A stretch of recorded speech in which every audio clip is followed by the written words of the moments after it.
tal? ¿Cómo les va? ¿Qué dicen? Muy bienvenidos, muy buenas noches. Bueno, yo creo que ni los feriados dan respiro en la Argentina en términos periodísticos.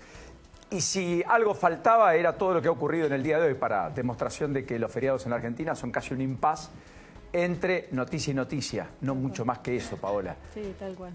Y para eso tenemos, yo creo, las dos personas más importantes que uno pudiera encontrar en un día como el de hoy. Dos Claudios, dos economistas, uno Blanchard, de la Universidad del Salvador, el otro Suchovsky, un amigo, tal vez el tipo que más conoce el mercado en la Argentina y que es uno de los más solicitados por estas horas. ¿Y por qué? Bueno, porque la vida a veces te da una segunda oportunidad. Yo creo que a Macri le llegó la segunda oportunidad en términos económicos.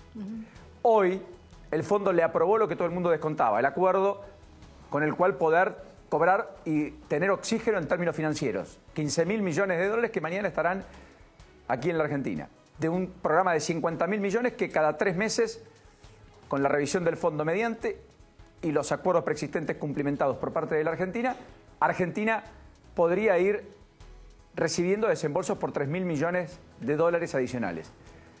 Pero el dato más importante, que no estaba en los papeles de la enorme mayoría de los analistas, salvo algunos, porque de hecho aquí se casi descontaba que no iba a suceder, pero finalmente ocurrió, es que Argentina volvió a ser emergente. Entonces vos decís, ¿y qué cambia con dejar de ser fronterizo y pasar a ser emergente? Cambian muchas, pero muchas cosas de verdad, con impacto en términos reales que eventualmente pueden ser importantes. Claro, todo lo cual si la política doméstica acompaña, porque como alguna vez marcamos, la Argentina está en medio de una crisis política, primero y fundamentalmente política, luego traducida crisis económica. Así que vamos a intentar desandar ese andarivel porque a todo esto se suman las revelaciones de los Panama Papers, que involucran a los hermanos del presidente Macri, que involucran a Lionel Messi, pero además tiene anticipos judiciales Lourdes Marchesi para dentro de un ratito. Y Nacho, toda la información respecto al jueves que se viene políticamente hablando, que no es poco.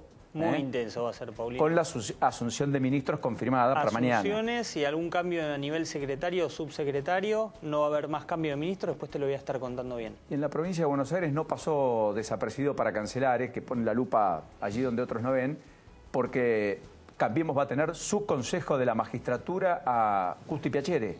Efectivamente, después te lo voy a desglosar, pero va a tener al peronismo amigable, a un funcionario de primer nivel, con lo cual va a cerrar. El único bajo la lupa hoy es Joaquín de la Torre, un hombre que silenciosamente está adquiriendo cada vez más poder.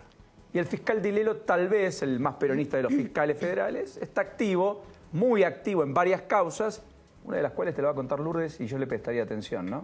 Sí, me parece que hay que prestar atención, sobre todo después de lo que contamos ayer, que en la causa Chicone, en el juicio, el doctor Molinero dijo, puede ser que en 4 meses se descubra que Van den Broeke mintió, pero también en 4 meses pueden llegar a condenar a mi defendido. Entonces, vamos a hablar un poco acerca de Alejandro Van den Broeke y los pedidos del fiscal Jorge Dilelo. Quiero decir que hoy es el Día de la Bandera, naturalmente, por eso el feriado. Hoy muchos la juraron. Bueno, tristemente no se pudo dar el acto más importante en el Monumento a la Bandera. Allí iba a estar el presidente Macri, lo contamos anoche, había decidido posponer esa visita. Hoy confirmó el IFSI que fue de común acuerdo con el gobernador, aunque el gobernador no lo comparte. El gobernador que dijo que hay que dejar atrás la grieta. Sintió que había una enorme decepción por parte de la intendente Mónica Fein de que el presidente no vaya y adjudique a posibles hechos violentos. Ahora, no es menos cierto que hoy en ese acto alguien violó la seguridad y entró con un arma punzante, arma blanca, por supuesto con desequilibrios mentales, todo lo que ustedes quieren, aduciendo que era hijo de Perón y Evita y tantas otras cosas.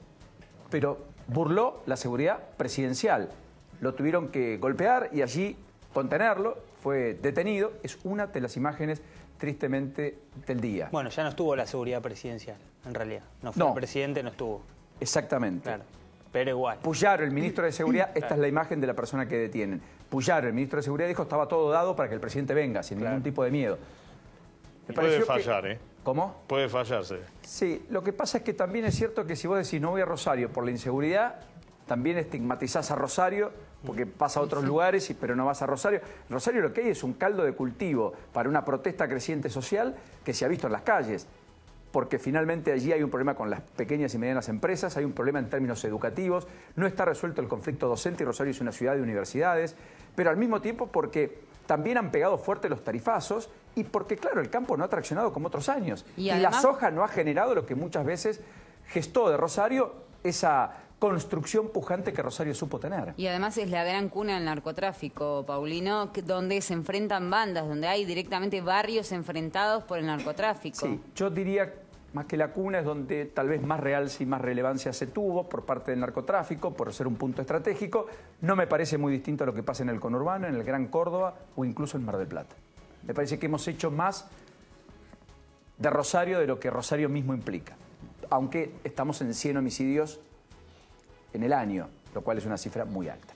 Bueno, ¿cómo está la noche? Y me meto en el diálogo con Claudito. 16 grados la temperatura actual, calorcito a lo que no nos tiene acostumbrado este otoño-invierno, podríamos decir. Va a ir descendiendo la temperatura para el próximo fin de semana, a prepararse, a cuidarse y yo les diría a abrigarse, como dicen las abuelas, porque al descender las temperaturas todos nos enfermamos. Y te voy a dar un dato pintoresco.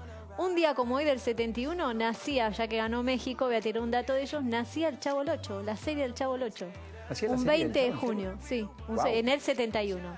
Y me hiciste acordar ahora cuando hablamos de violar la seguridad del presidente o lo que sucedió ahí en Rosario, que también, pero en la época de Alfonsín, quien violó la seguridad de la Casa Rosada fue Caputo, que hoy lamentablemente falleció a sus 74 años, pero hecho por Zapac. Zapac se había disfrazado, el humorista, y violó la seguridad un día como hoy. Tenés razón, es una de las tantas anécdotas que se han construido en torno al deceso, muy buena anécdota que traes, Paola, al deceso de Dante Caputo, que ha conmocionado y consternado el mundo de la política, muy joven por otra parte, porque 74 años, es joven, estaba entero, tenía algunos problemas naturalmente que lo llevaron a perder la vida, pero bueno, han lutado un poquito a la política, es cierto. Sí. El deceso de un demócrata, por sobre todas las cosas, un demócrata. Déjame mandarle un beso muy grande a Paula Caputo, su hija, concejal de Vicente López, a la que le mandamos condolencias. Tenés razón, a veces omitimos esos datos. La hija hoy es concejal en Vicente López. Claudio, gracias por la generosidad para con nosotros. ¿Me contás por qué relevante, más que el acuerdo con el fondo que todo el mundo daba por descontado que iba a llegar, que Argentina pase a ser emergente y deje de ser fronterizo? 3 motivos. El primero, y creo principal, cambia la calidad del inversor. Convengamos que es una noticia financiera. Significa que los fondos comunes de inversión del mundo que invierten a largo plazo ahora pueden invertir en Argentina. Mientras que Argentina era fronterizo, no. Solo podían invertir aquellos fondos que asumen riesgo. Un país fronterizo o catalogado como fronterizo es un país que es catalogado como no muy transparente y que no tiene libre circulación del dinero. Cuando pasás a emergente es que ya te ganaste mucho más transparencia, eso es lo que vinieron a ver, tenés más profundidad de mercado y tenés libertad en el movimiento del dinero. Antes tenías un cepo que si invertías no podías llevártela, ahora entras en un mercado mucho más libre. Perdón, por eso dejamos de ser lo que éramos emergentes en 2009, porque se había puesto un límite para el giro de dividendos. Y para retiro, hasta 2 millones. Esto fue en febrero del 2009, después se fue profundizando en el tiempo. De hecho, lo mencionan en el documento de hoy, que quieren ver que Argentina, ante esta crisis o como lo quiera llamar cambiaria, no vuelve a limitar la libertad de la propiedad privada, individual del derecho del que invierte. Por eso cambia la calidad. Vas a hablar con inversores que piensan a 5 a 10 años y no a 2 meses, a una LEVAC o a lo que fuera. Primer dato a favor. ¿Qué nos conviene a nosotros, si es financiera? Porque finalmente abarata el costo del dinero. Si a mí un bono argentino me rinde 8% anual, como me rendía hasta el viernes, y es difícil que alguien diga, bueno, voy a hacer rutas, voy a instalar, si esto me paga un 8% anual. Pensá en un argentino, si una LEVAC me paga 40 anuales, voy a decir, che, voy a tomar 2 empleos más, voy a abrir una fábrica o lo que fuera. Y ¿sabe qué? ¿Para qué quiero riesgo si el mismo riesgo Argentina tengo esta tasa de interés? A ver, para traducir, si con 1 millón de pesos tengo de interés por mes 40.000 pesos. Claro. Entonces, que no es ganar plata, porque muchos hablan que ganabas mucha plata, porque el que tenía LEVAC perdió plata, porque si vendió dólares para hacerlo, terminó perdiendo y mucha plata, porque la devaluación fue mucho más fuerte que esa tasa de interés que pagaron. O sea, lo que fue negocio el año pasado fue una enorme pérdida este año. Y si lo tomo desde el principio, terminó siendo mal negocio. O sea, fue muy buen negocio 2016, fue buen negocio 2017, pero si tomo 3 años, el que estuvo 3 años haciendo lo mismo, te lo digo con conocimiento de causa porque yo tenía, terminaste perdiendo plata en dólares, ¿no? O sea, si te hubieras quedado con el dólar en tu caja de ahorro o en la caja de seguridad, hoy tendrías más peso de los que tenés con los pesos jugados en Levac. Mucho. Por eso se licuó parte del balance del Banco Central desde el punto de vista de que terminó debiendo menos. Y es otra de las noticias, el canje de bonos ayer, y que finalmente el Central no tuvo que vender dólares. O sea, presentó a licitación y no se presentó nadie. Otra buena noticia desde ese punto de vista de cómo fueron desarmando Levac. Lo que tuviste es una licuación, en este caso de la deuda en pesos, y de muchos que decían renta financiera, etcétera. Bueno, ahora vamos por el otro lado a querer cobrar. Y el tercer punto que te decía, de ser emergente, calidad del inversor, mucho mejor a más largo plazo, baja de tasa de interés, y en el fondo otra vez apareces seguido o en el candelero de un montón de inversiones que antes no te seguían por ser un país fronterizo. Es como compartís, cambiaste de divisional, y entonces te empiezan a mirar bancos, instituciones y demás para tratar de recuperar la confianza, algo que Argentina había perdido. Necesitabas mostrar la chapa del fondo, tuviste que llegar al fondo para decir, no, ojo, que no estoy solo, o lo que fuera, y ahora esto ayuda un poquito a contener la confianza. ¿Esto significa que mañana va a venir plata y que cambió la Argentina? No.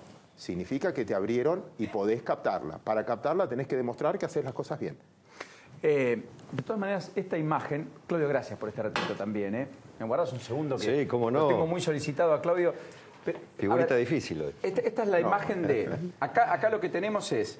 Argentina se incorpora al dato de los países emergentes, ayúdame Claudio. Después están los países fronterizos en rojo y desarrollados lo que tenés en verde más oscuro. Rojo, muchos de África. Y estos verdes, Estados Unidos, Canadá, son los países premium. O sea, esto es la primera A, esto es la primera B y esto es la primera C. Claro. Y nosotros estábamos ahí en rojo hasta hace poquito, que no mide la calidad de país. Porque vos tenés muchos verdes claritos y muchos verdes oscuros que también tienen tantos problemas políticos. Yo hoy, en una respuesta que daba, si nos van a jugar por la parte política, manden a fronterizo a todos. Porque España, Italia, Estados Unidos, la pelea comercial con China, si me vas a medir la parte política, todos nos merecemos ser fronterizos últimamente. No te mide la calidad de país. Lo que votan son fondos de inversión que quieren ver que el mercado argentino creció en tamaño, el mercado de capitales argentinos hizo un esfuerzo importante, tenés un montón de instrumentos que antes no tenías, tenés más profundidad de mercado, tenés más transparencia en esa negociación y además antes tenías, por ejemplo, 100.000 personas que tenían cuenta comitente o tenían acciones, bonos, etcétera, pasaron a 400.000. O sea, hoy hay 400.000 argentinos que están vinculados de algún modo a mecanismos de inversión, a una cuenta concomitente en la cual tienen o Levax o un plazo fijo o compraron dólares o acciones o fondos comunes de inversión, que es un número muy bajo, tenés todo para crecer, muestra en parte la dependencia en las tradicionales formas de invertir de un argentino. Comprar dólares, que es una protección más que una inversión, o en todo caso hacer un plazo fijo. O ladrillo. O ladrillo, si se llega. El que tiene más poder adquisitivo, pero el que puede comprar ladrillo es el que tiene... Los mercados de capitales sirven para el que va ahorrando de 1.000 pesos, 2.000 pesos, 3.000 pesos. A veces hay una idea como, entiendo, especulación, timba, pero que es para los grandes capitales, y es al revés. O sea, muy importante lo que marcás, Claudio, perdón, pero el mercado básicamente está para el pequeño, no para el grande. El grande tiene... en general muchos instrumentos para... O va para el mercado mayorista, o puede diversificar de una manera que un individuo que ahorra 2.000 pesos por mes no puede. ¿Cómo hace para ahorrar en ladrillo? Que va comprando el ladrillo y lo guarda en la casa. O sea, no puede invertir en nafta, acumulando nafta de protección. Va y compra $100, que es su mecanismo que tiene. O decir, bueno, si le va a ir bien a la construcción, puedo comprar acciones de la construcción, si le va a ir bien a las energéticas. Hoy volaron las acciones en Nueva York hasta el 15%. Sobre el cierre. Sobre el cierre, Argentina. Por supuesto que es el primer impacto, porque había un poco de sorpresa también. ¿Vos crees que acá la tendencia va a ser, por lo menos los primeros días, de alzas importantes? Sí, pero me gustó lo que dijiste ahí, lo definiste muy bien. Fue sorpresa. La mayoría, me anoto también, yo no era tan como diciendo, no lo daba por hecho que íbamos a ser emergentes, me sorprendió y me sorprendió para bien. Yo creo que la sorpresa, lo que generó esta suba que tuviste al final, es que la mayoría era muy negativa. Están condenando el exceso de pesimismo. Entonces están recomponiendo posiciones porque decían, Argentina no sirve, etcétera. No es que a partir de ahora, bueno, ya está, cambió todo. Una cosa es que suba porque tengo mucha expectativa de lo que va a pasar en el futuro, y otra porque era tan negativo, que esperaba cosas tan malas que finalmente no se dio eso tan malo que muchos esperaban, que explote, que... Por eso siempre digo que la política y la economía tienen una diferencia analítica, no práctica, ¿no? Porque hace 3 meses prácticamente todo el mundo daba por descontado, y hasta la oposición y el peronismo se preparaba para ponerle un sparring a Macri, a Vidal, a Rodríguez Larreta en el 2019 y para generar la idea de poder volver a tomar el poder en 2023. Las últimas semanas son las de un peronismo que ve la posibilidad de ser gobierno en 2019. La mayoría de los analistas empiezan a agregar una cuota de incertidumbre adicional diciendo esto no se sostiene, Macri no es reelecto. Muchos especulan que dentro de Cambiemos Macri ni siquiera va a ser el candidato, va a ser Vidal porque tiene mejor imagen. 2 meses. Y ahora de vuelta parece que el gobierno ya no era todo lo malo en términos económicos que muchos avisoraban. También hay una volatilidad descomunal fruto de lo que la Argentina es todos los días. También, perdóname, Paulino y Claudio, me parece que se da también en el análisis de la política internacional, mientras los poderes centrales apoyaban fuertemente al gobierno argentino, en ese mismo momento todos los que tenían el peso o el dólar en la Argentina lo retiraban por miedo. Es decir, también hay un divorcio entre la economía. Igual el mundo de ustedes, el mundo político, para mí es mucho más volátil que el nuestro. O sea, la política no es un solo tema local. Da una vuelta por cualquier lugar del mundo la volatilidad política. Decime si hace un mes atrás ibas a decir el presidente de España era otro y ahora no pueden, los que ganaron les cuesta formar partido o etcétera. Hablemos del país que quieras. El fenómeno Trump, sin ir más lejos. Exacto. Y yo creo que esa volatilidad nos vamos a acostumbrar porque la información cada vez circula más rápido. Y nos está pasando en todas las variables, económicas, políticas y financieras. Pero la economía y las finanzas van muy atrás de la política. Y yo creo que lo que generó parte del ruido que viviste en los últimos tiempos es más por incertidumbre política que por incertidumbre económica. ¿Y crees que esto puede...? Finalmente coincide con nosotros. Ahora hablamos de eso. Sí, ¿crees que esto también puede llegar a cambiar el valor del dólar? ¿Que baje o que por lo menos se mantenga? Hay señales en que nunca me animaría a pronosticar sobre el dólar. De todas maneras, creo que llegó a valer... Mira, hay 2 cosas que te quiero contar, desde ese punto de vista prácticas. ¿Por qué creo que cómo encontrás un valor de equilibrio? Cuando opera el mercado libre, si te tiene que intervenir el Banco Central, no es valor de equilibrio, es porque tiene que intervenir el Banco Central. Cuando el mercado es libre y cuando vos ves los precios relativos. Ejemplo, me tocó dar una charla en Mendoza, vengo de Mendoza. Me llevaron, yo no podía creer porque me contaron eso y me llevaron. Shopping de Mendoza, 30% de los compradores chilenos. Ya es el chileno que viene a Mendoza a comprar. Hace un mes atrás era cuántos dólares se iban. La propia suba del dólar va encontrando un valor de equilibrio distinto para la economía, en muchos factores. Entonces, mucha gente, obviamente el asalariado va a estar más atrás, el poder de consumo va a ser menor, el exportador va a empezar a levantar la cabeza, los costos internos empiezan a bajar, alguien va a decir, che, ahora me conviene invertir en Argentina, porque no tengo que discutir tanto una reforma laboral, si querés, porque acabas de licuar parte del costo laboral. Traen ciertos cambios, fueron muy rápidos, nos cuesta adaptarnos a eso, pero eso mismo va a generar un nuevo equilibrio. En lo mismo que decís, también los cambios generan ciertas resistencias de aquellos que son los perjudicados y que son los que, por caso el lunes, van camino a un paro general que aparentemente va a tener alto impacto sin ningún medio de transporte funcionando. Tal cual, estamos con una sábana corta, tirada de un lado, se destapa otro. Claudio, no sabes lo que te agradezco. No, al contrario. Pero me gusta cumplir como vos cumplís con nosotros. Está muy bien, muchas gracias. Buenas noches y bienvenido, como siempre. Gracias. El querido Claudio Suchovich. Valía la pena, perdón, Claudio, que te demoré un poquito. No, sí, bueno, es un amigo y una figurita difícil hoy. Es la figura. Los tipos que saben son figuritas difíciles siempre. Dijimos acá hace un tiempo, recuerdo aquella conversación, que estábamos frente a una crisis política más que económica. Definitivamente. Esto no resuelve la crisis política.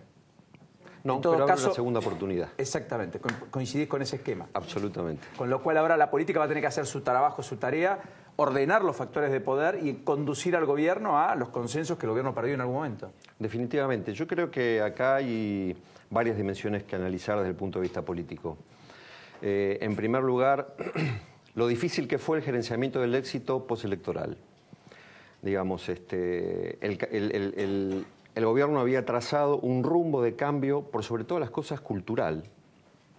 Y desde la perspectiva de cambio cultural empezó a acomodar variables de la macroeconomía, de la microeconomía, de la gestión política, de las formas del diálogo, de unas formas legislativas nuevas que llevó necesariamente a la construcción de consensos.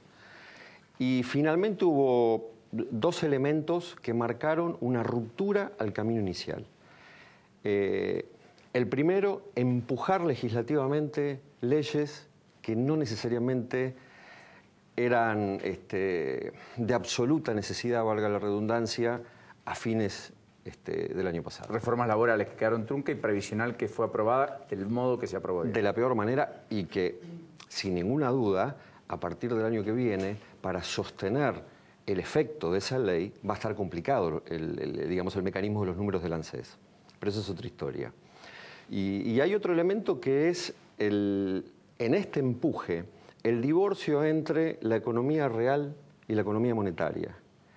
Se monetizó demasiado el pensamiento económico en un esquema de cierre a fin de año de máxima debilidad política del presidente del Banco Central. Y a partir de ahí comenzó una serie de desaciertos en términos políticos y de malas intervenciones, como lo hemos hablado acá, hacia fines de abril, mayo, que llevó a una problemática estructural bastante compleja y en términos generales de pérdida de confianza interior en la Argentina, y el oficialismo logró algo impensado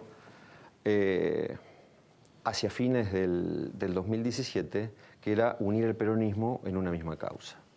Digamos, y ahí claramente hubo un enorme error político. Yo creo que ahora se abre la oportunidad de replantear nuevamente el modelo cultural que representa este esquema de gobierno entre el modelo de la esperanza y el modelo de la practicidad y el resultado. Digamos, y ahí yo creo que se planta la división. El modelo de la esperanza es: construyo un relato, lo defiendo, necesito del conflicto para que mi relato tenga sustancia y necesito defender a alguien desposeído contra aquel que combato. Mientras tanto, el conflicto requiere de la pobreza como elemento legitimante y sostengo al pobre porque si se me cae el pobre, y entré a un gobierno con más del 30% de la pobreza en Argentina. Y esta es una historia de más de 70 años y con un exceso de gasto. Digamos, frente a esta situación, el modelo de la división de lo nuevo y esta segunda oportunidad que tiene Macri es de reconvenir los procesos de diálogo en la Argentina, volver a la lógica de ese Congreso dialoguista que con escasa minoría logró leyes exitosísimas en el 2016 y en el 2017, y empezar a plantearse una estrategia, como también lo hablamos contigo no hace mucho, que el foco tiene que estar en el desarrollo y en la economía real y en la competitividad. Y es el tiempo que no solamente la política debe plantearse este esquema de división, sino la sociedad en general. Ahora, el dólar a 28, 29 le da cierta competitividad, con Claudio lo hablamos. Sí. ¿Esta decisión le puede dar al gobierno un salvoconducto de poder volver al mercado financiero, más allá de que las empresas pueden financiarse en el exterior a menor tasa de la que se financiaban ayer, eventualmente, pero como para no usar todo lo del Fondo Monetario Internacional, por ejemplo?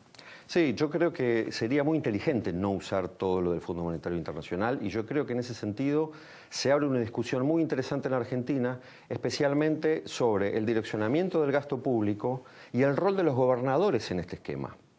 Digamos, porque los gobernadores tienen que entrar también, de alguna manera, en la lógica de la nueva cultura política. Bueno, en ese sentido, Nacho, las reuniones con los gobernadores, contaste vos, empiezan ya esta semana o la que viene. La semana que viene, a partir del lunes, ¿no? Sí. Vamos a poner en contexto a la gente, hoy feriado no, lunes arrancan, van a ser bilaterales, se va a hablar de dos ejes, Paulino: transferencias automáticas y cómo se utilizan esos fondos que envía la nación a cada provincia. Le van a pedir más compromisos a los gobernadores, que pongan más de su parte, que hagan más obras ellos, y por otro lado el tema del PPP. Porque un planteo que transmiten los gobernadores es, una cosa es un PPP en la provincia de Buenos Aires, otra cosa es en el interior profundo de nuestra provincia. Bueno, quieren ver o quieren en todo caso garantías de que el Estado Nacional les va a pedir a esas empresas que quieran meterse en el PPP que también se comprometan a hacer obras o a participar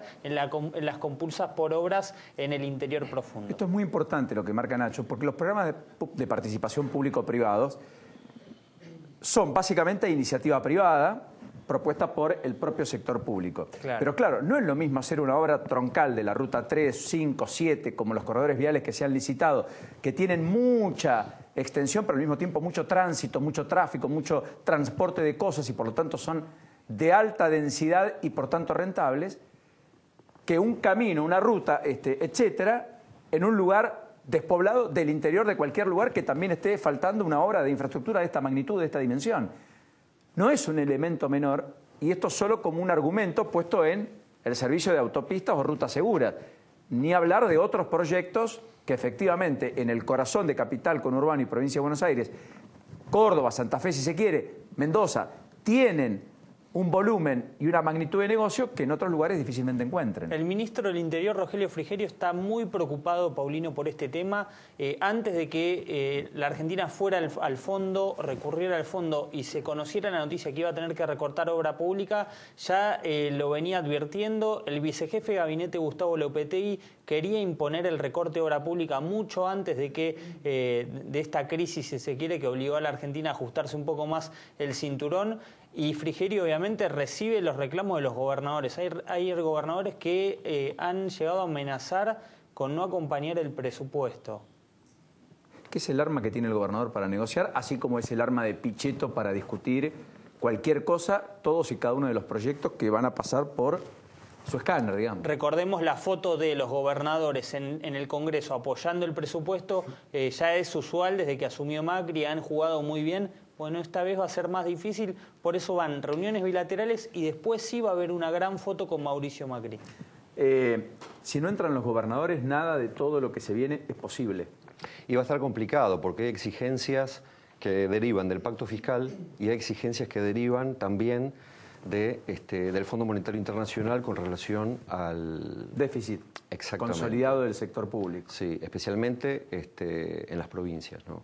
Digamos que algunas están un poco complicadas en ese sentido. Bueno, Chubut está al borde de la cesación de pagos.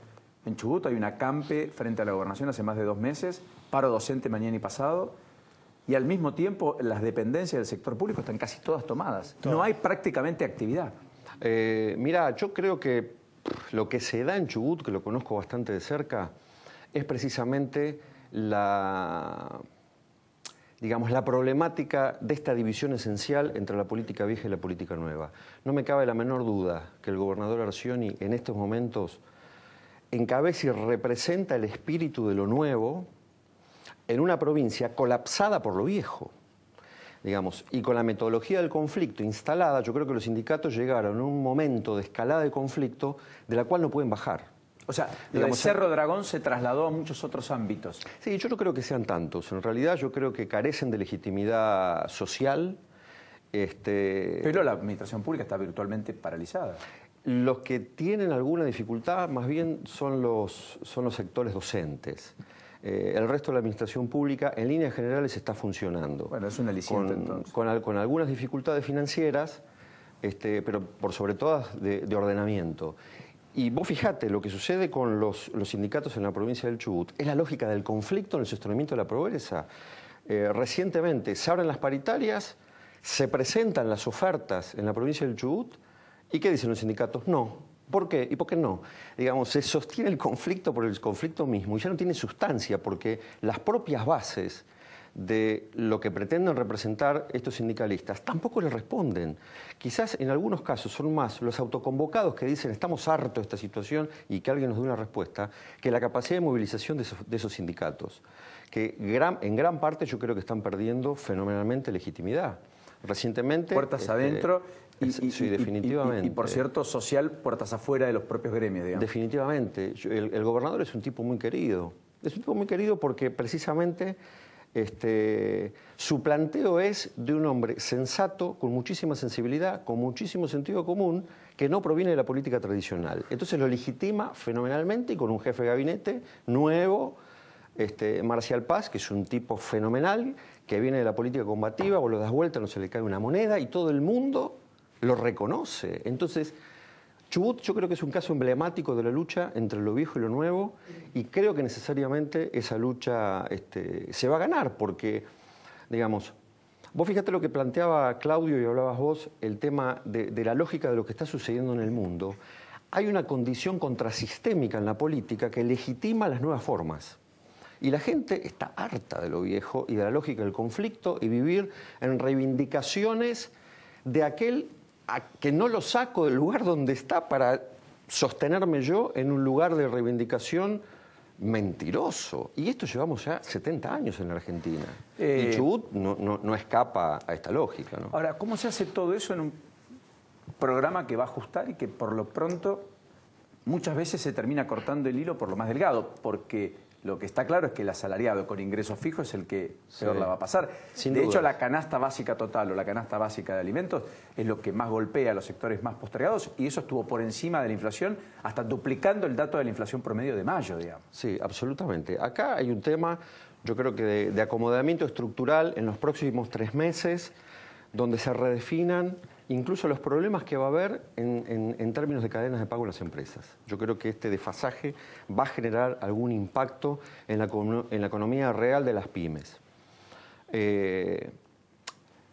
Pero si vos mirás los números de inversión social del gobierno, en una etapa de problemas estructurales de la macroeconomía, se sostiene la ampliación del sostenimiento de los sectores más vulnerables. Así que yo creo que desde ese punto de vista...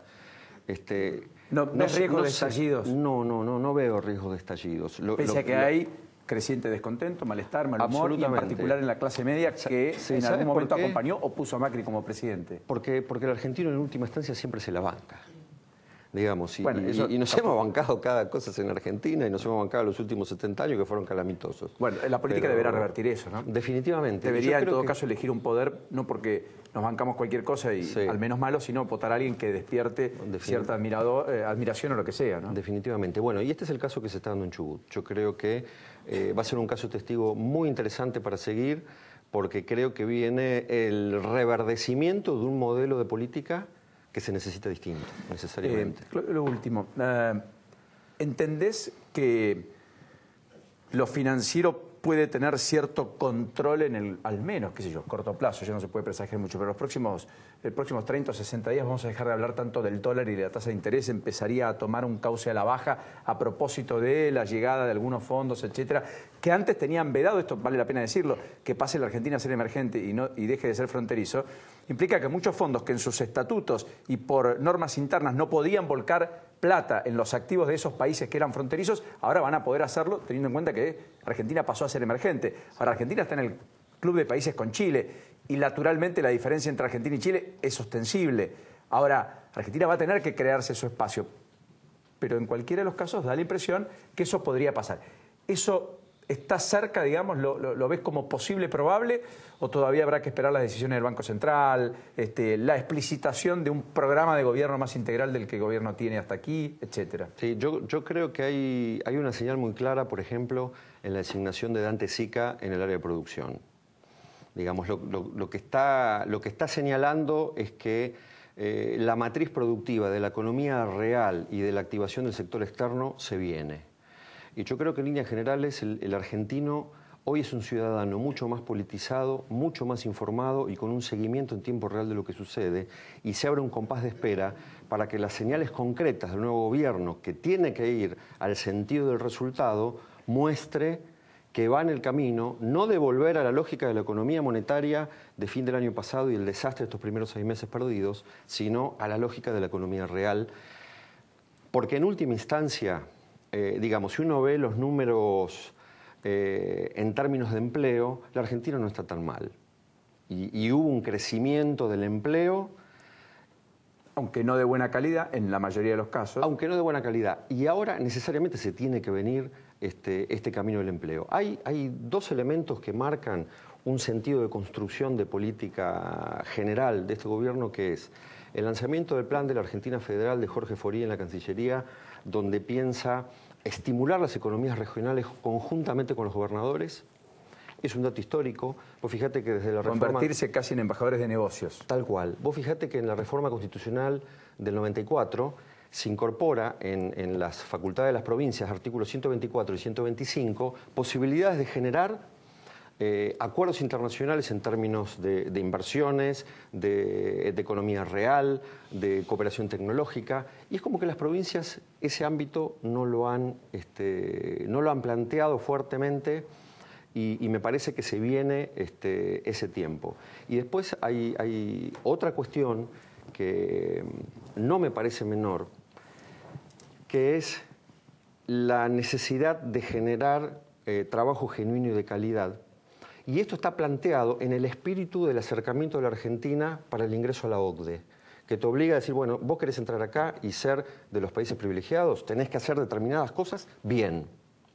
Y yo creo que estamos en esa marcha, Y estas me parece que son agendas que se van a profundizar en los próximos días en un esquema general de generación de confianza, no solamente al interior de la Argentina, sino también afuera, y demostrar a la Argentina que por algo confían afuera. Yo soy del pelotón de los que creía que hoy íbamos a pasar al espacio de los mercados emergentes, porque la lógica contrasistémica también está llegando a los organismos internacionales y están en juego, especialmente por el juego de los Estados Unidos. Entonces no les queda otra que convalidar procesos que le definan éxitos en los cuales ellos mismos puedan participar. Y Argentina está en esa posición y posibilidad de éxitos, sin la menor duda, ¿no? Claudio, gracias. Enorme placer, como siempre. Un gusto. Hasta gracias. La próxima. Bueno, respiró medio gabinete aliviado, supongo, con la idea de que solo mañana asumen 2 nuevos ministros. Sí, hay rumores, hay gente que trata de instalar una eventual salida de agroindustria de Luis Miguel Echeverre. Eso puede llegar a ocurrir, pero no en esta etapa, no ahora, no en estos días. Se puede dar días antes tal vez de que impongan las retenciones a la soja nuevamente, de que bloqueen esa baja gradual que está implementando el gobierno actualmente, pero no esta semana. Mañana juran Dante Sica y Javier Iguacel. El próximo martes ya participan de esa reunión de gabinete en la que no va a haber otros ministros de los que ya están hasta acá. Esto lo dijo Marcos Peña, se lo transmitió a todos los ministros, lo dijo el propio presidente en la intimidad, lo contamos ayer. Y por otro lado, Paulino, sí puede haber cambios a nivel de secretarías. Dante Sica va a hacer cambios. De hecho, Dante va a hacer cambios. Y hoy se fue alguien del eslabón de equipo de Duhovne. Se fue un economista joven, efectivamente, que era el subsecretario de Finanzas, ¿me equivoco? Subsecretario de Emprendedores. Luciano Coan, de Programación Macroeconómica, perdón. Ahí estaba, Programación Macroeconómica, Luciano Coan. Hay que ver si... Este es un joven economista, promisorio por cierto, pero dejó aparentemente por razones personales. Sí. Lo concreto es que Sica va a hacer cambios dentro de su ministerio, eso ya está garantizado. Hay que ver qué pasa con Brown. Yo creo que sigue Brown, no el resto. No tanto Mariano Meyer como Lucio Castro, no van a seguir, para mí no siguen. Y por otro lado va a asumir Mariano Lamote en minería. Lo confirmado. Pone Javier Iguacel, sí, confirmado. Mira vos, los intendentes PRO tienen cada vez más incidencia, todo esto cancelar, lo veníamos hablando con Nacho, pero están más en la mesa chica, están aportando más volumen al gobierno. Los que provocaron quizás la gran discusión política fueron los intendentes Néstor Grindetti y Jorge Macri, cuando le reprocharon en la cara al propio Aranguren las medidas que tomaba y que afectaba no solamente a los usuarios, sino también a los propios municipios por la tarifa que le implementaba, que era aquella que estaba proyectada para el año que viene. Y ya los municipios, como mayoristas que son de consumo de energía, por ejemplo en el alumbrado público, ya la estaban pagando. Esta situación se viene dando también en las discusiones del próximo presupuesto de la provincia de Buenos Aires. No es casual que los legisladores provinciales salgan a recorrer las localidades del interior explicando que esta semana María Eugenia Vidal haya estado en la segunda sección electoral. Los de la primera y los de la tercera, es decir, los del conurbano bonaerense, tienen mayor posibilidad fáctica de estar presentes en los lugares decisorios. Van al centro todos los días, van al Banco Provincia, se reúnen con ellos. Ahora, los del interior le tenés que explicar por qué le vas a recortar una obra. Y tienen menos lobby. Lo tenés que contener al mismo tiempo. Efectivamente, andá a explicarle a Lungui de Tandil cómo le va a venir la economía este mes. Bueno, está mal, que trina. Entonces, bueno, todas esas discusiones las están tratando de saldar con los embajadores, que son los legisladores. Correcto. Y recibiendo en Capital Federal a los que más pueden llegar a incidir sobre sus pares, que son los de los intendentes del conurbano de grandes territorios. Ahora, en ese contexto y fantástica descripción que haces, Alejandro, vale la pena decir que Lungui fue uno de los que advirtió que había que pedir un plazo adicional para limpiar las facturas de servicio de las tasas municipales. Y si bien la legislatura lo aprobó, María Eugenia Vidal dijo que lo va a poner en práctica recién el año que viene. Bueno. Que aparentemente hasta fin de año los intendentes van a poder seguir cobrando esas tasas. Porque está la ley, no pero lo no tengo está, confirmado no está la de que reglamentación. de que no hayan firmado el decreto ni se vaya a firmar esta reglamentación, porque tiene el acuerdo, está concatenado con una serie de acuerdos. Por ejemplo, lo que vos me preguntaste recién sobre el Consejo de la Magistratura. Gustavo Soos es el senador provincial cercanísimo y casi intendente paralelo que tiene Merlo, es decir, Gustavo Menéndez, y forma parte del futuro Consejo de la Magistratura. Marco Vilaplana es el subsecretario de Gobierno de Gabriel Catopodis y es además presidente del Colegio de Abogados, vicepresidente de la Federación Provincial. También es miembro del futuro Consejo de la Magistratura. Entonces, vos te das cuenta que en todos lados hay una relación, los puestos vacantes que puede generar el Banco Provincia, los organismos de control, los tribunales de cuentas que se deben poner en funciones. ¿Por qué? Porque quedó desarticulado ante la renuncia del último integrante. Entonces, bueno, todo eso es materia de prenda de negociación para un proyecto de presupuesto que va a tener que ser congeniado con la oposición y básicamente con el peronismo. Y también por la sustantividad, por mantener o no este proyecto de ley tan fogoneado, pero que nadie quiere cumplir, porque los intendentes de Cambiemos fueron los primeros que se opusieron. Lungui entre ellos, intendente de Tandil. ¿Cómo saben cancelar, Nacho? Sí, no te cuento lo que sabe Lourdes en términos judiciales. ¿Querés que lo ¿La escuchamos a Lourdes o querés que escuchar la armónica haciendo el himno nacional? La armónica haciendo el himno, con eso nos podemos En ir a la realidad, pausa. de la mano de Ciro, del ex Piojo, de Ciro y los persas, que estuvo en la Plaza Roja. Este gran detalle que tiene que ver con la Copa del Mundo para traer un poco de Rusia. Pues mañana jugamos, te cuento, Paulino, porque vos estás ocupado toda la política, economía, mañana juega Argentina. Lo que pasa es que hoy se vivió casi como una victoria de Argentina en el gobierno. Sí. Y la verdad es que digo, en el medio del feriado, la noticia hasta las 5 de la tarde venía más o menos con cómo forma Argentina. San Paolo y no confirmó el equipo. Aparentemente no juega Pavón.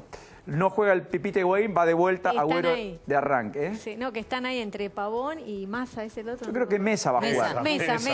Con M era. Massa juega en Tigre. O sea, el mismo equipo de la vez pasada, Paulino. No, porque Mesa estuvo la vez pasada. Pero varios cambios, porque entraría Cunha, el Huevo por la izquierda, estaría Mercado, que no estuvo. Sí. Habría línea de 3, habría 5 volantes y arriba Agüero y Messi. Pero no está confirmado. Entonces dije, frente a la no confirmación, allá amaneció donde jugamos, ya es de día, ya estamos en el día del partido de la selección. Tal cual. Nosotros lo vamos a vivir intensamente a las 3 de la tarde aquí en la Argentina, donde buena parte del país va a estar parado mirando en la pantalla, naturalmente, la selección argentina. Y cuando ya salía el sol y ya era el Día de la Bandera en la Argentina, vos sabés que los hinchas argentinos son... muchísimos los que están allá en Rusia, estuvieron en la Plaza Roja, estuvo ahí Ciro, que te decía de Ciro y los persas. Porque bueno, lo compartimos, dale. Lo compartimos ese momento porque Ciro y los persas y los pericos iban a hacer un show en Rusia. Paró a todo el mundo, escuchá con armónica el himno nacional argentino. A ver. Y pegadito, el himno del Mundial nuestro.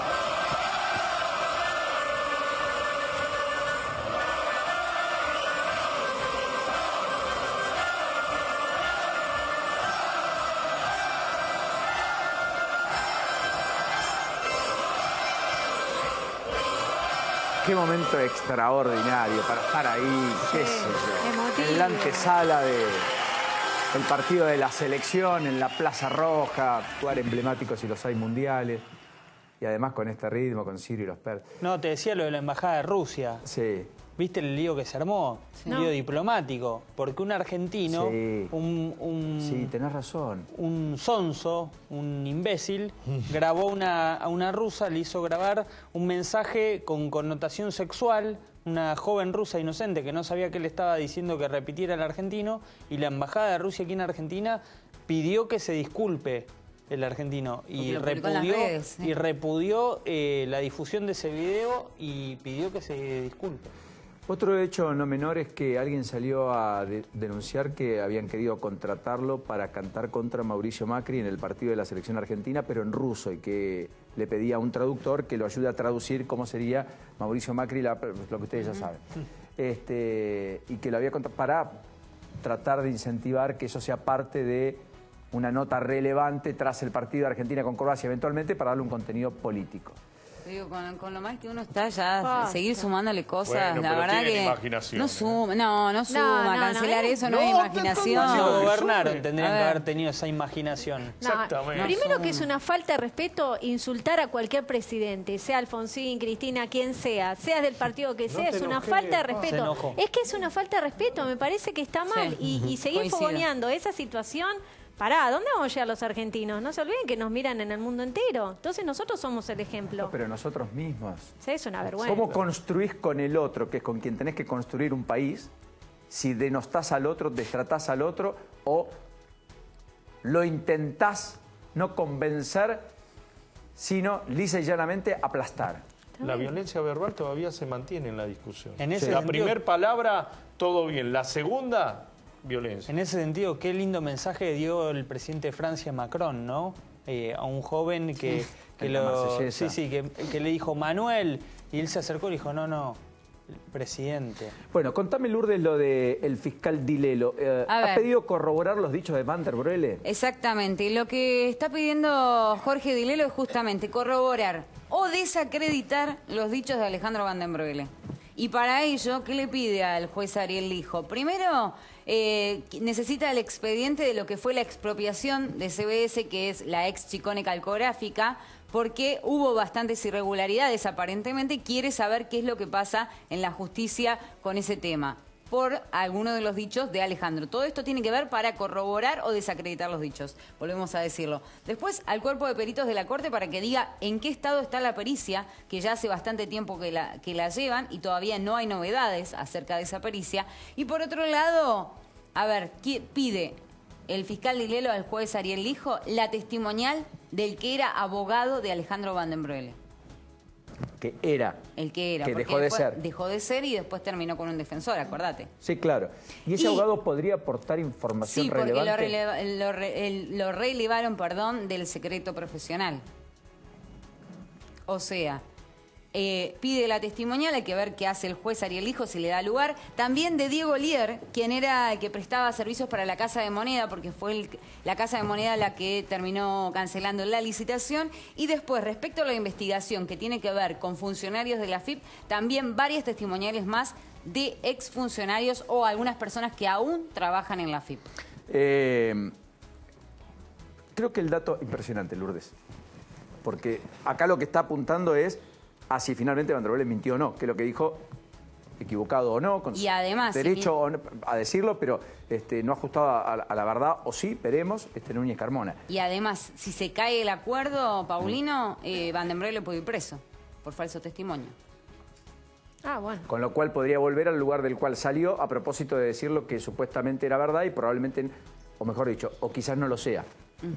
La noticia en términos judiciales hoy, que va a la primera plana de los diarios, va a tener que ver con dos cosas. Lo primero es que se conoció a partir del comité de investigación que integran varios periodistas argentinos. Sí, entre ellos Mariel Fitzpatrick, Emilia Delfino, Sandra Crucianelli de Bahía Blanca, Iván Ruiz, Hugo Alconadamón, varios periodistas están en ese grupo. Que el hermano de Leonel Messi reconoció una offshore con la que blanqueó $4 millones. No, el hermano de Mauricio Macri. ¿El hermano de qué dije? ¿Leonel Messi? Sí. El hermano de Mauricio Macri. El hermano Gianfranco Macri. A ver, hubo una causa que se inició, que está en el juzgado del doctor Casanelo, donde también había sido investigado Mauricio Macri, que finalmente fue sacado de esa causa el actual presidente. Y lo que sí, 7 días después de que se inicia esa denuncia por parte de la Procelac, de la Procuraduría de Lavado de Activos, Gianfranco Macri declara en la AFIP que había ingresado esos 4 millones porque se había adherido a la amnistía fiscal que había hecho el presidente Mauricio Macri. Que hay que aclararlo, Macri amplió la ley que sancionó el Congreso, permitiendo por decreto que se pudieran blanquear familiares de los funcionarios, incluido él. Lo que Nacho dice es, el Congreso vota una ley que impide que los familiares de los funcionarios, que son los que habilitan la posibilidad de un blanqueo amplio de capitales, puedan ser los que blanqueen. El gobierno, con un decreto del presidente, amplía, o sea, hace que los familiares puedan hacer lo que el Congreso decía que no hagan, por lo cual el gobierno fue denunciado. ¿Y quién, curiosamente, entre otros, blanquea dinero? El hermano del mismísimo presidente. La última charla de Sergio Massa con Mauricio Macri fue justamente en plena sesión por esta ley. Macri lo llamó por teléfono a Massa, le pidió que no se sacara la posibilidad de blanquear a los familiares. Massa le dijo que no iba a ser aprobado así. Finalmente Macri lo sacó por decreto. De todas maneras, lo investigan a Messi por una operación sospechosa, ahora sí, en una offshore en Panamá, sociedad que registró junto a su padre, que está activa, pese a que cuando fue condenado por evasión tributaria en 2017 en España, declaró que se trataba de una compañía inactiva que jamás tuvo fondos ni cuentas abiertas. ¿Qué es lo que le endilgan a Messi? Que en España, ante un tribunal que lo condenó por evasión, Messi dijo que esa sociedad, que ya en ese tribunal le preguntaron por qué la tenía operativa, abierta, en Panamá, offshore, el propio Messi con su padre dijeron, no, está inactiva y no tuvo movimientos. Esto es, está cerrada. Bueno, no está cerrada, está abierta. Con lo cual, esa contradicción marca una sospecha sobre por qué esa sociedad, porque además no es que no conocían o no sabían o nadie preguntó sobre qué pasaba con esas, lo habían hecho. Claro. Por lo tanto, lo que correspondía al menos era cerrarla el día después. Ni siquiera eso ocurrió. Bueno, nos vamos a tener que ir a la pausa, ahora sí. ¿Qué querías ver? ¿Que nos mostremos? ¿Querés que te muestre la cara de Ed Sheeran hecho en Legos? Él mismo lo hizo en Legos y lo donó, así como también alguna ropa y demás que... Latina está cantando este pibe. No, es un fenómeno y es además un gran empresario. Es empresario a esta altura sí, con la plata que en gana. ropa, en perfume, todo lo que se... Como Giló, lo mismo. Pero él, Giló, Jennifer López, se le dice Giló en la jerga de la música. Cultivame con esas cosas porque yo me pierdo. Bueno, mirá qué bien está hecho. Está bien. Lo donó para su ciudad, para una sociedad que necesita recaudar fondos. No, es ¿Alguien para... lo va a comprar? Seguramente. Lo hizo él mismo, no es que lo creó Lego. Lo armó él mismo con piezas de Lego. Y ese es el valor, digamos. Igual de él. No, el valor lo va a poner la asociación sin fin de lucro que necesita recaudar para ayudar a los que más necesitan. No te ofendes, no me tienta mucho. ¿No te tienta? Pero hay muchos fanáticos de Legos que sí. El peinado de Javier Milei, sí. Está de moda ese peinado. Pausa, ya volvemos.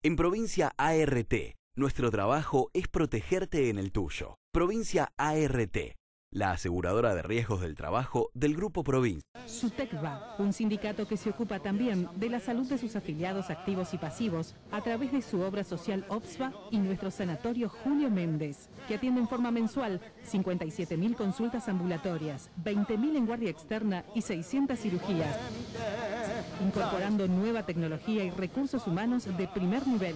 Amadeo Yenta, secretario general 2017-2021, Municipales de Capital.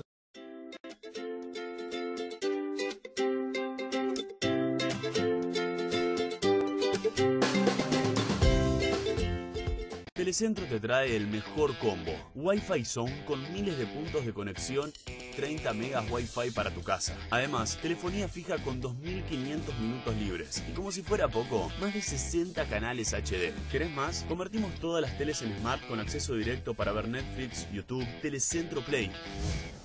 Y mirar el mundial, series y películas como, cuando y donde quieras. Todo a 1.356 pesos por mes. Telecentro te conecta todo. Aprovechá la super promo maníaca y comprá esta semana el Mega Panel Blake a 4.700 pesos. Con Manía Muebles, jugá de local, que el mundial se vea en tu casa. Wine Collection presenta sus nuevas cavas eléctricas. Cavas Wine Collection.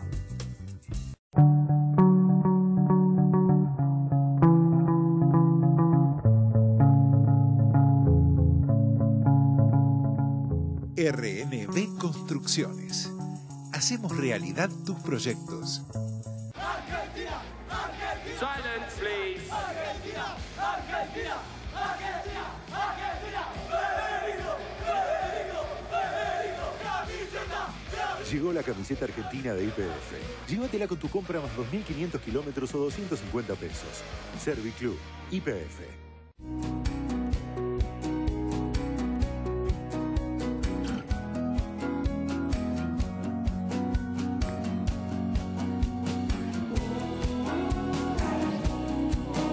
Estar bien es lo primero. Galeno. Leis presenta Pasión Futbolera, el tenor del gol. El helicóptero humano. La cabulera.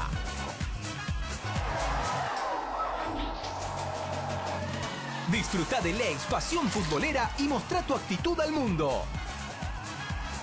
Mostrá tus emociones con Leis, la vida con sabor. Llegó Telecentro Play, la nueva TV de Telecentro. Mirá lo que quieras, cuando quieras y donde quieras, porque la mejor opción es Telecentro para ver el Mundial y sobre todo el partido de Argentina. Es la mejor opción, porque vos sabés que con tu Ecosmart podés volver a empezar un programa que está en vivo o bien disfrutar de las últimas 24 horas de televisión, ver series, películas, grabar tu programa favorito.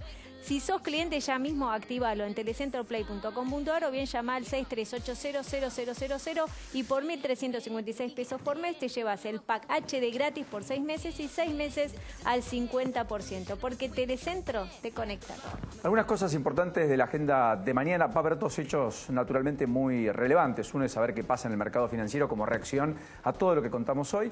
Pero después, dos hechos políticos no menores. Uno es que se reúne el Consejo Directivo de la CGT para unificar criterios de cara al paro del próximo lunes, con altísimo voltaje político y mucho efecto en el transporte ferroviario, el autotransporte público de pasajeros por colectivos. No habrá subtes, pero tampoco van a funcionar los aviones. Así que se supone, más todo el peso que implican los docentes no dictando clases, los estatales paralizando las dependencias públicas, etcétera, da la impresión que vamos camino a un paro que puede significar el paro más importante contra Macri desde que Macri es presidente. Y lo otro es que a las 12 del mediodía se abre la discusión, se presenta el proyecto en una reunión con legisladores de la despenalización del aborto en el Senado. Insisto, mañana a las 12 del mediodía. Hoy estarían 28 en contra, 27 a favor y el resto indecisos. Son 72 senadores, necesitan la mitad más uno para aprobarla, ¿no? 19 en ese contexto están todavía indecisos.